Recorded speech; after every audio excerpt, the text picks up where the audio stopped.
Solving quadratic equations. Today we are going to be focused in on the method of using factoring to help solve. So before we can start solving these quadratic equations, we need to have the variables all on the same side. I always move it to where my variable will be my squared term will be positive. So in this case, that means I need to take and move the 10x and the 24 over to the side of the x squared. And that's going to result in a 0 equals, and then everything else on the other side. X squared minus 10x plus 24. Some of you may be at the point where you can do some of the factoring in your head. We are going to go ahead and use the box method the same way we used when we were factoring earlier this year. And the x squared goes in the top corner, the 24 goes down here. Or this is the method that you can use the x to help you with. And so we're looking for the factors that will multiply to give me 24x squared that will add to give me 10.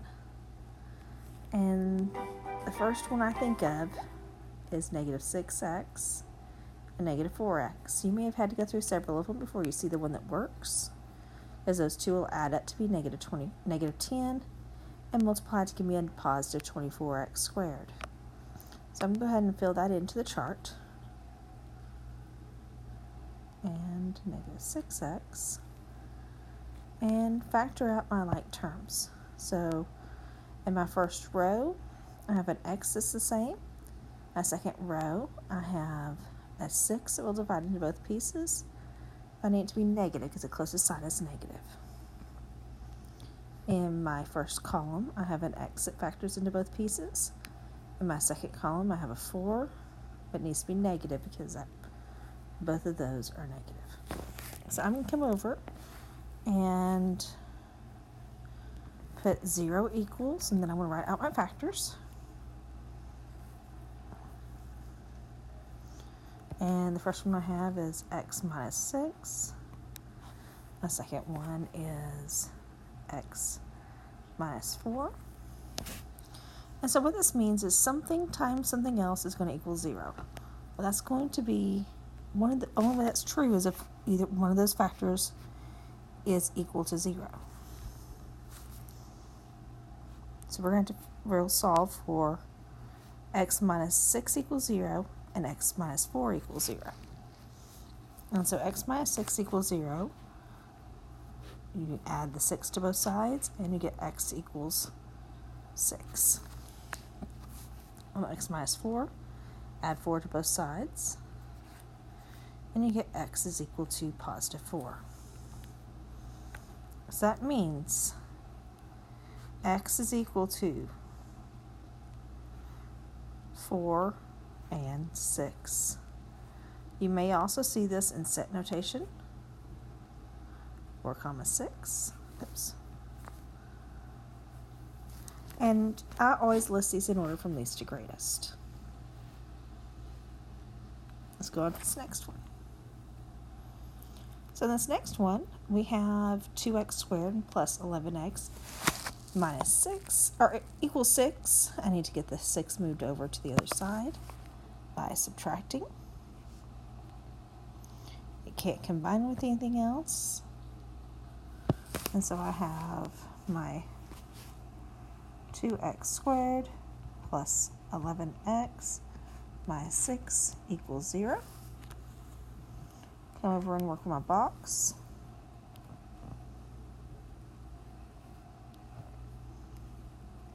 (2x squared) and negative 6. And I am trying to see when 12x squared will give me a negative 12x squared will give me a sum of a positive 11x. Well, that will happen when I have 12x multiplied times a negative 1x. And so I will plug that up here. Looking at my first row, I have a x that's the same in both. My second row, I have a 6 that will divide into both. And my closest sign is positive. My first column, I have a 2 that divides into both.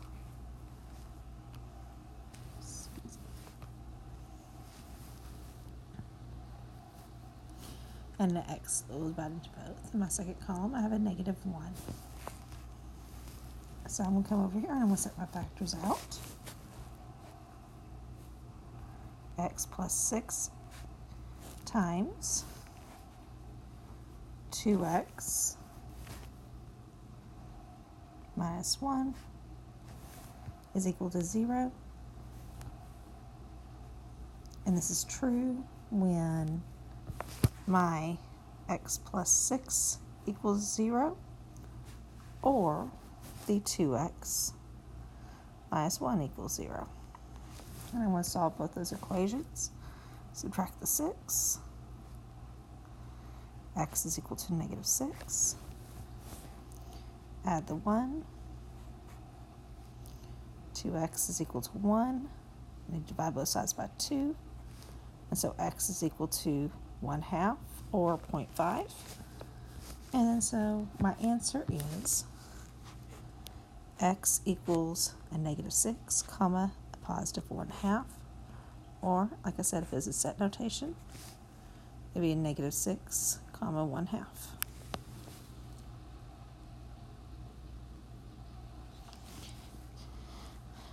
This is asking the same thing. This is asking, when do these two lines intersect? Only thing that's going to be different on this problem is we need to also solve to find the y value. So first step is we need to set the system equal to each other. And since they're both equal to y, I'm just going to choose which goes on which side. And I have my 3x squared minus 8x minus 2 equals x squared minus 2.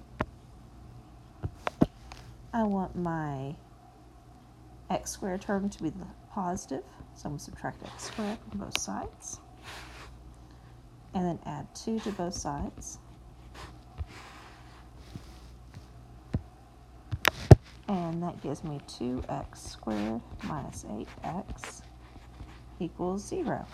Well, I no longer have a c term, so I can try to see if I can solve this by just factoring by hand. So if I factor out a 2x from both those two pieces, by factoring out the GCF, I end up with an x minus 4 equals 0. So just like we were doing before, we're going to set those two factors equal to 0. So 2x equals 0, and x minus 4 equals 0. So 2x equals 0 when x equals 0. X minus 4 equals 0 when x equals a positive 4. But we're not done when we need to solve a system. We need to find out the y value. So I am going to take that and I'm going to evaluate back into one of the functions. I'm choosing to evaluate back into the x squared minus 2, just because I feel like this is the easiest one to plug back into. So 0 squared minus 2 gives me my y value is -2. So my first ordered pair is 0, -2. The second one, I'm going to take that positive 4 and I'm going to plug it into that equation. So y equals 4 squared minus 2, which is 16 minus 2, which is 14.